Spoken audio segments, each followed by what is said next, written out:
हमारे सैनिक युद्ध जीतते हैं और ऐसी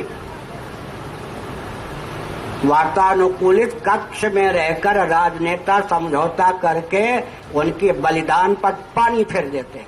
हमारे सैनिक युद्ध जीतते हैं और वातानुकूलित कमरों में बैठकर राजनेता समझौता करके सैनिकों के बलिदानों पर पानी फेर देते हैं। ये कहना है गोवर्धन मठ पुरी पीठ जगत गुरु शंकराचार्य स्वामी निश्चलानंद सरस्वती जी का।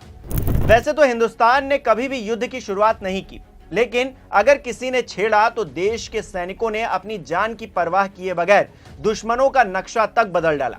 देश ऐसे सैनिकों के बलिदान को हमेशा याद करता है, उनका कर्जदार है। लेकिन क्या सियासत इस पर भी छल करती है? सैनिकों की शहादत को मुनाफे के लिए इस्तेमाल किया जाता है क्या?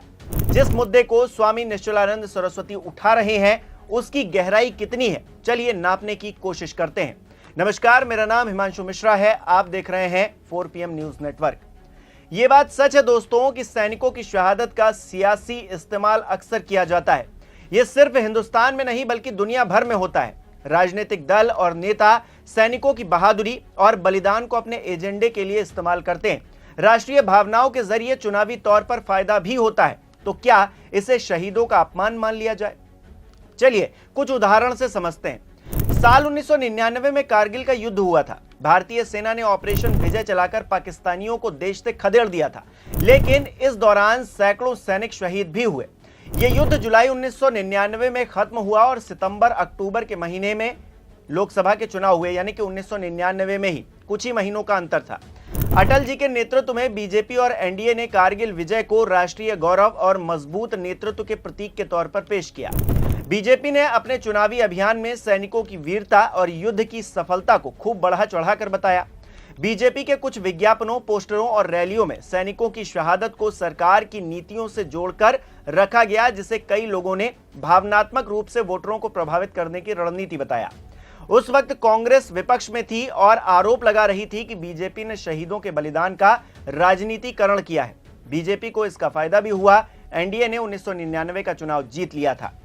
इसी तरह 14 फरवरी 2019 को जम्मू कश्मीर के पुलवामा में एक आतंकी हमला हुआ, जिसमें सीआरपीएफ के 40 जवान शहीद हो गए। इसके जवाब में भारत ने 26 फरवरी 2019 को पाकिस्तान के बालाकोट में आतंकी ठिकानों पर एयर स्ट्राइक की। यह घटना 2019 के लोकसभा चुनाव से ठीक पहले हुई। ऐसे में इस घटना को बीजेपी ने चुनावी तौर पर खूब भुनाया। पोस्टरों, रैलियों और सोशल मीडिया पर शहीद जवानों की तस्वीरें और एयर स्ट्राइक का खुलकर जिक्र किया गया। यहां तक कि पीएम मोदी ने मंच से शहीदों के नाम पर वोट तक मांग लिया था, जिसका नतीजा बीजेपी की बम्पर चुनावी जीत के तौर पर देखने को मिला।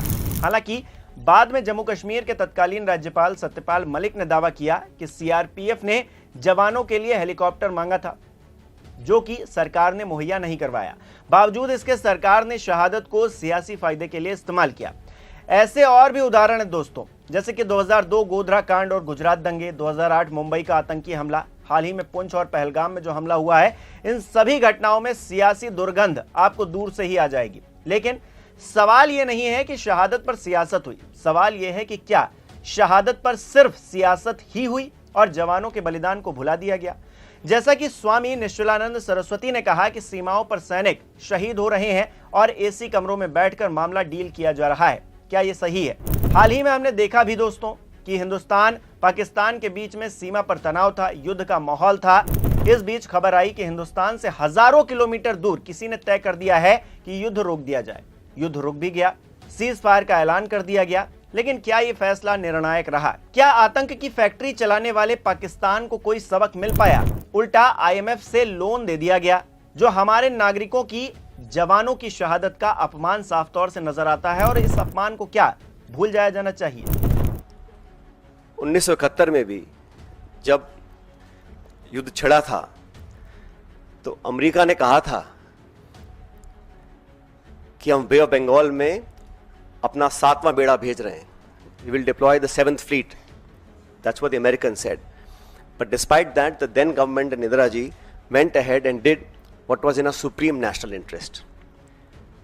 आज हम उनको याद करते हैं कि वो नेतृत्व ऐसा था जहां पर नेशनल इंटरेस्ट को सबसे ऊपर रखा गया। और आज भी आपको याद होगा जब पार्लियामेंट पर आक्रमण हुआ था, वाजपेयी जी प्रधानमंत्री थे, सोनिया गांधी जी नेता प्रतिपक्ष थी, सदन के पटन पर उन्होंने खड़े होकर कहा था कि भारत, पूरा देश, पूरा विपक्ष सरकार के साथ है, जो भी उचित कदम उठाना है उसको उठाएं और निसंकोच उठाएं, हम आपके साथ रहेंगे। उन्हीं परंपराओं को कायम रखते हुए प्रमुख विपक्षी दल कांग्रेस पार्टी और तमाम दलों ने, चाहे वो खरगे जी हों, राहुल गांधी जी हों, हम सब ने सरकार को पूरा समर्थन दिया था। लेकिन इस प्रकार जो सीज फायर की घोषणा अमेरिकी राष्ट्रपति करते हैं, कुछ घंटे के बाद उसको वेरीफाई पाकिस्तान और इंडिया करते हैं, तो कहीं ना कहीं इस कश्मीर मुद्दे पर भी जो स्टेटमेंट्स आए अमेरिका की तरफ से, उस पर सरकार को अपना पक्ष रखना चाहिए, क्योंकि ये बायलैटरल इशू है। इसका अंतर्राष्ट्रीयकरण करने की जो कोशिश की जा रही है इस पूरे प्रकरण के माध्यम से, मैं इसको ठीक नहीं समझता हूं। दोस्तों, नेताओं ने समय समय पर सैनिकों की शहादत को राष्ट्रीय भावनाएं जगाने, वोटर्स को एकजुट करने और आलोचनाओं से बचने के लिए इस्तेमाल किया है। हालांकि यह भी सच है कि सभी नेता या दल ऐसा नहीं करते। फिर भी जब शहादत का इस्तेमाल सिर्फ वोट के लिए होता है तो ये सार्वजनिक विश्वास को कमजोर करता है। यही वजह है कि ऐसे बयान निकलकर सामने आते हैं। हमारे सैनिक युद्ध जीतते हैं और ऐसी वातानुकूलित कक्ष में रहकर राजनेता समझौता करके उनके बलिदान पर पानी फेर देते हैं। न चाहते हुए भी लाल बहादुर शास्त्री जी ने भी यही किया। ताशकंद वार्ता, अपने प्राणों को हथेली पर रहकर हमारे देशभक्त योद्धा जूझते हैं, लेकिन 2 घंटे की वार्ता के ब्याज से राजनेता उनके बलिदान पर पानी फेर देते हैं। वाजपेयी जी को मैंने सावधान किया था 7 महीने पहले जम्मू कश्मीर आदि क्षेत्र की यात्रा करके, और मैंने घोषणा कर दी थी पटना में और भुवनेश्वर में पाकिस्तान आक्रमण करने वाला है। हमारी बात अनसुनी की गई। 7 महीने बाद कारगिल युद्ध हुआ। जानबूझकर सैनिकों को गाजर मूली की तरह कटवाने का अभियान है, यह सार्वजनिक सभा है।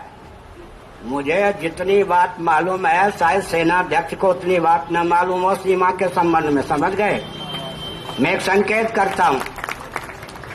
माननीय दलाई लामा जी जब भारत में अतिथि के रूप में बुलाए गए, उसी समय उनके ब्याज से चीन ने अपने गुप्तचरों से, आतंकवादियों से, अराजक तत्वों से भारत की सीमा और भारत को भर दिया।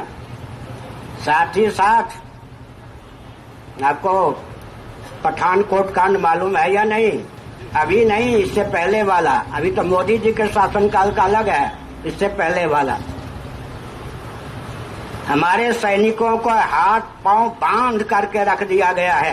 अत्याचार सहो, प्रतिकार बिल्कुल मत करो। यह जो लोकप्रियता का दुर्व्यसन प्रधानमंत्री, रक्षा मंत्री, गृह मंत्री के पास है, यह भारत के लिए अत्यंत अपराध है और सैनिकों को बेमौत मरवाने का षड्यंत्र है। क्यों विलंब हो रहा है? हमारे लाडले लाल सैनिकों पर अत्याचार हो रहा है। क्यों केंद्रीय शासन तुम सह रहा है?